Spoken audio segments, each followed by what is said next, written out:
გელათის მონასტერი სწორედ ყოვლადწმინდა ღვთისმშობლის შობის სახელობის არის.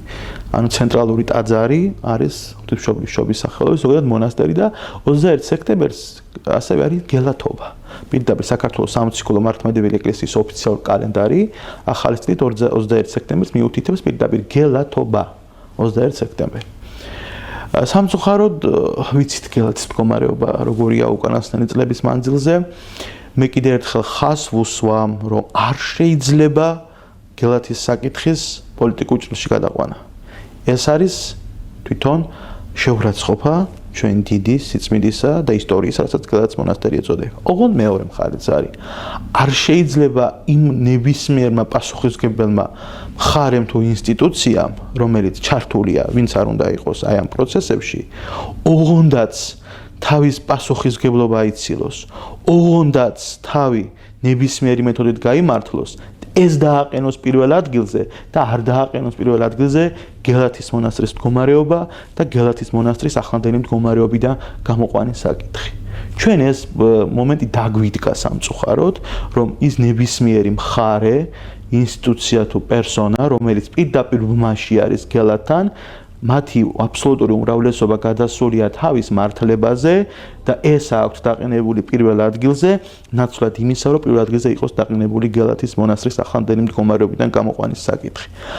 ყველა დამნაშავე ვართ გელათის მონასტრის წინაშე. ეს იქნება ოფიციალური მხარე, თუ ეს იქნება საზოგადოება. მაგრამ ალბათ ვიღაცები მეტნაკლებად ხო? ახლა ხარისხები არის. არ შეიძლება ისეთი პასუხისმგებლობა. გეთანხმებით, რა თქმა უნდა, პასუხისმგებლობის ხარისხები არის, მაგრამ ჩვენ დღეს გვჭირს, მე პირდაპირ ვიტყვი, ახლა არ ვაჭარებ, ეროვნული ტრაგედია. რა კუთხით? უკანასკნელი წლებია გელათში დავითობას და ღვთისმშობლობას ვერ დგება სამღვდელმთავრო წირვები.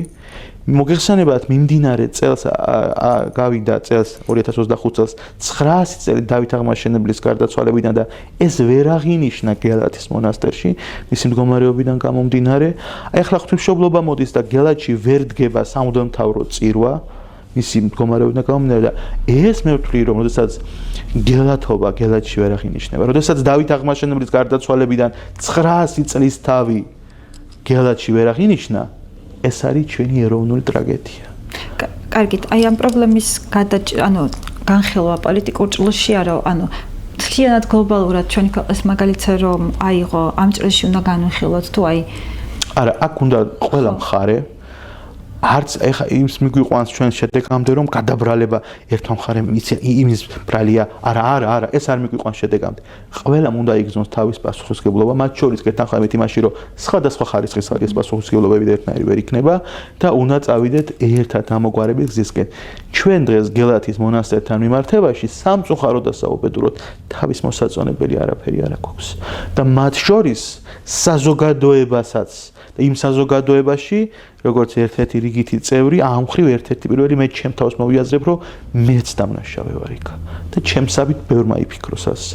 იმიტომ რომ ჩვენ სათანადოდ არ მივაქციეთ ამ საკითხს ყურადღება. ჩვენი სისუსტიდან გამომდინარე სათანადოდ არ ვილაპარაკეთ ამ საკითხზე. რა თქმა უნდა, ჩვენ სიტყვის გარდა სხვა რა შეგვიძლია, ხო? სათანადოდ არ ვილაპარაკეთ. რაღაც კონიუნქტურას ავყევით, რაღაც კაცმოთნეობას, პირბოთნეობას ავყევით. სამწუხაროდ. ამაში მეც მოვიაზრები კიდევ ერთხელ ვამბობ. და ამან მიგვიყვანა იქამდე, რომ 900 წელზე მეტი ხნის ისტორია დღეს რეალურ საფრთხეშია. ეს არის ჩვენი ტრაგედია, ჩვენი ტკივილი. და მე იმედი მაქვს, რომ მოსაბრუნებელი გზა გადარჩენისაკენ ჯერ კიდევ არსებობს გელათთან მიმართებაში.